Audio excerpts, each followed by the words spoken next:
सालिम सरकार, आपने बुलाया था। हाँ, हमने तुम्हें बुलाया।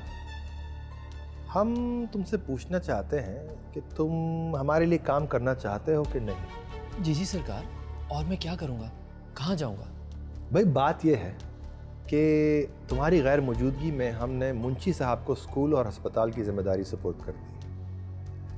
अब तुम पढ़े लिखे तो हो नहीं और ना ही तुम्हें हिसाब किताब करना आता है। नहीं सरकार, ऐसा ना कीजिए। मैं बेमौत मारा जाऊँगा, मैं बर्बाद हो जाऊँगा। मेरा बाबा तो मुझे घर से ही निकाल देगा। अच्छा, एक काम करते हैं, जंगल में कटाई हो रही है, तुम उसकी जिम्मेदारी ले लो। वो काम तुम्हें आता भी है, तुम मैनेज भी कर लो, लेकिन तुम्हें वहां मुस्तकिल रहना पड़ेगा और तुम हफ्ते में सिर्फ एक दिन अपने वालिदैन से मिलने आ सकते हो। ठीक है सरकार, जैसे आपका हुक्म। रात, तुम शहर से वापस कब आए? मैं कल ही तो वापस आया हूँ। और कितने दिन रहोगे? अब मैं मुस्तकिल यहीं पर आ गया, लेकिन सर मुंडवाते ही ओले सर पे पड़ गए। अब क्या हुआ? वो छोटे साहब ने मुझे जंगल की कटाई की निगरानी पर लगा दिया। अब हफ्ते में सिर्फ एक ही बार यहाँ आ सकता हूँ। लो, तो उसमें क्या हुआ? जो लोग परदेश जाकर काम करते हैं उन्हें तो साल में एक बार आने की छुट्टी मिलती है। तुम तो फिर हफ्ते में एक बार आया करोगे।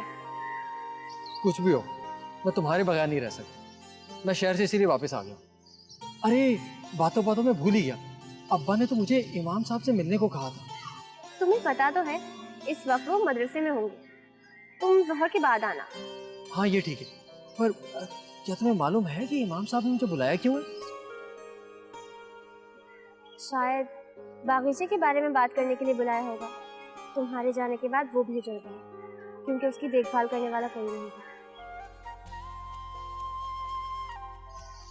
एक काम हो सकता है। वो क्या? अगर इमाम साहब बात कर लें छोटे सरकार से कि एक बार फिर मुझे बागीचे की देखभाल के लिए रख लें, तो फिर मैं शहर जाने से बच सकता हूँ। हाँ, ये तरकीब कामयाब हो सकती है। तुम एक बार बाबा जान से बात करके देखो।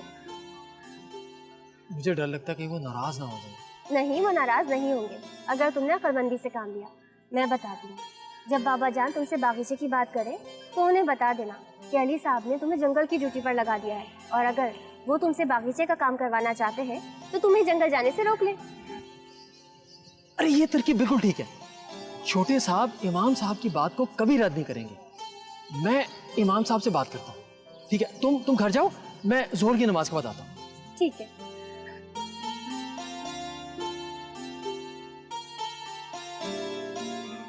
अब तो हमारा मुराद काम पे जाने लग गया है। लगता है उसका दिल लग गया है काम में। इतनी तेजी मत दिखाओ तुम। जुमा 8 दिन भी नहीं हुए उसे। अभी तो तेल देखो और तेल की धार देखो। तुम कहना क्या चाह रहे हो?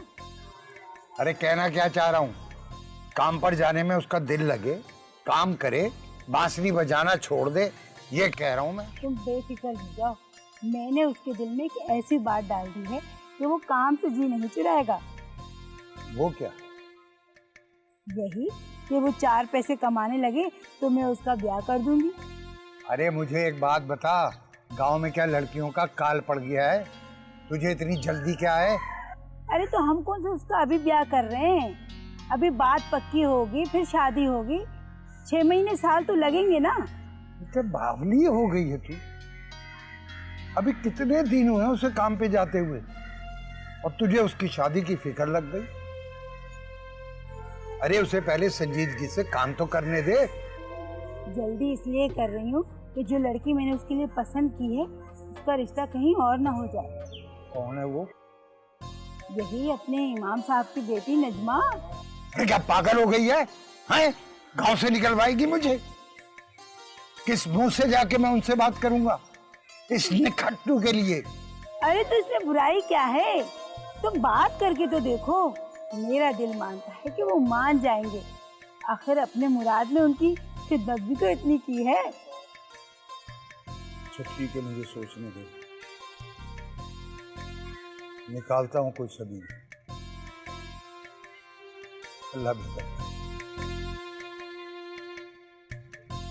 तेरे दिल में आई है तो हो सकता है वो ही जाए।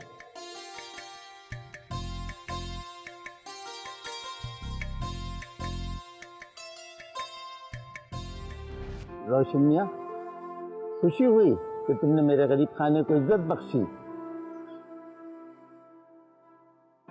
इमाम साहब मैं वो फिर मुराद की माँ को क्या बताऊँ? अल्लाह खैर करेगा। मैंने बताया तुमको, मैं इस्तिखारा करूंगा फिर जवाब देता हूँ। ठीक है, मैं आपके जवाब का इंतजार करूँगा। अल्लाह हाफिज इमाम साहब। अल्लाह हाफ़िज़। मैंने तुम्हें पहले भी मना किया था लेकिन तुम फिर आ गए। मैं तो तुमसे सिर्फ ये पूछने आया था कि तुम्हारे बाबा ने इस्तिखारा कर लिया था कि नहीं। भाई मुझे क्या पता, ये बात तुम उन्हीं से पूछ लो। मुझे जूते नहीं खाने। अच्छा, अब्बा को भेजूंगा, वही पता कर लेगा। पता नहीं तुम अब्बा को कब भेजोगे और कब मेरा ये इंतजार खत्म होगा। इसका मतलब है कि तुम्हें मेरा इंतजार रहता है। वो तो हमेशा ही रहता है। पता नहीं ये दुनिया कब खत्म होगी। भाई मुझे क्या पता, बाबा जान यहाँ करीब ही गए हैं किसी काम से, वो बस आने वाले ही होंगे। अब तुम जाओ। ठीक है, मैं चलता हूँ।